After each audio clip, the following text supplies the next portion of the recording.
Hi guys, thanks for joining me for another Wow Me Wednesday. I hope you've had a great week so far. Today I'm going to share with you some tips and ideas on how to incorporate storytelling in your presentations. As the renowned writer and speaker Brené Brown puts it, stories are data with a soul. And I love that quote because it really resonates with me. While data is really important to incorporate in your presentations because it adds substance and validity to your work, stories add soul. Stories are what helps you connect with your audience. They make you relatable and memorable to the people that you're talking with. So I'll give you a couple of examples of how you could incorporate stories into your presentations. If you can, try to incorporate personal stories from your own experience. For instance, when I give presentations and workshops about public speaking and having to manage your fears when speaking in front of an audience or on camera, I share a story about when I was a fledgling reporter at News West 9, the NBC station in Midland, Texas. Shout out to all my News West 9 peeps out there. And I talk about a disastrous live shot that is ingrained, burned in my memory because of how horrible I felt delivering it and afterwards. I was a deer in the headlights. I forgot what I was going to say. I rambled. It was just a mess.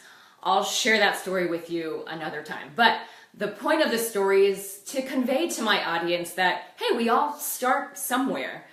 I too was nervous as a beginner reporter. I still do get nervous before presentations, even before these Facebook Live videos. And through practice and a lot of mistakes, I've learned to improve, and I've also learned how to manage my nerves. And so for my audience members, they too will have the opportunity to progress and enhance their public speaking skills. So that's one example.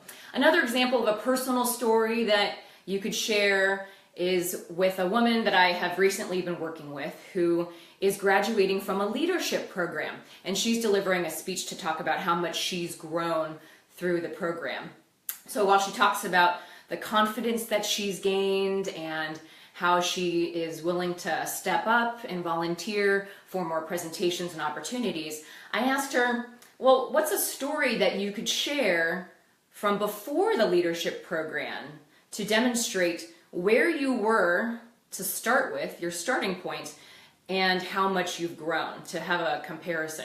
So she thought about it and thought about examples of when earlier on in her career she would be giving presentations and sometimes even conference calls, and she would be really doubtful and be questioning what she said, and afterwards would pick apart everything she said and did because she just didn't believe in herself. And now because of this leadership program, she is more confident in the moment. She's learned to let go of little hiccups and little nuances, and has demonstrated that she is now willing to volunteer for various opportunities and being in front of an audience and doing things that she wasn't willing to or had the courage to do before the leadership program. So a couple of examples that you could give. Maybe it's an example early on in your career to show how much you've progressed, or it's a lesson that you learned as a kid, maybe something your parents or your grandparents have taught you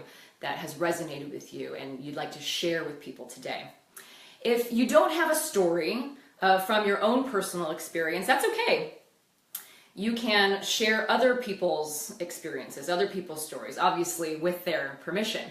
So one example of that from my own experience is when I worked for a nonprofit which has an initiative to increase the amount of low-income students who are the first in their families to go to college to graduate with a bachelor's degree. And so since I'm not the first in my family to go to college, I couldn't share my own personal stories. But I have interviewed and talked with plenty of local students who are first-generation college students, and so I would use their stories, again, with their permission. And when I was giving presentations to prospective scholarship donors or to people who would be prospective mentors or just supporters of this initiative, I would share a story about a local student who grew up in what many would consider a rougher part of town, a low-income neighborhood. And his parents, his dad has a high school diploma, his mom finished 3rd grade. He grew up in a small apartment with 8 people in his family. So he didn't have a lot of opportunities. They couldn't really afford to go on vacation or to send him to summer camps. So he didn't have a lot of different opportunities that many of your kids or many of the kids that you know might have. And so the odds were against him. Not many of his friends from where he was from went to college or persisted through school. But he shared how because his parents and his teachers really encouraged him and saw something in him, and because of scholarships that he was promised in middle school, if he completed high school and went on to college, those made him realize that, he has what it takes to go to college and have a successful career. So that's what helped him persist. And now he is a student at a UC school and will be graduating within a couple of years with an engineering degree. So a success story of how he's beat the odds. So I hope this helps you generate some ideas of your own, of some stories that you could incorporate into your next presentation. And again, if it's not your own personal story, think about clients that you could interview, people in your community that you can interview related to your presentation topic that would allow you to use their stories of overcoming adversity or whatever it might be to demonstrate and really convey the point, your message of your presentation. So for next week, for those of you who are hung up on words like and like, I'm guilty of it too. How do you get rid of those filler words? I'll give you some tips coming up next week, so you won't want to miss out. Thanks, and I'll see you then.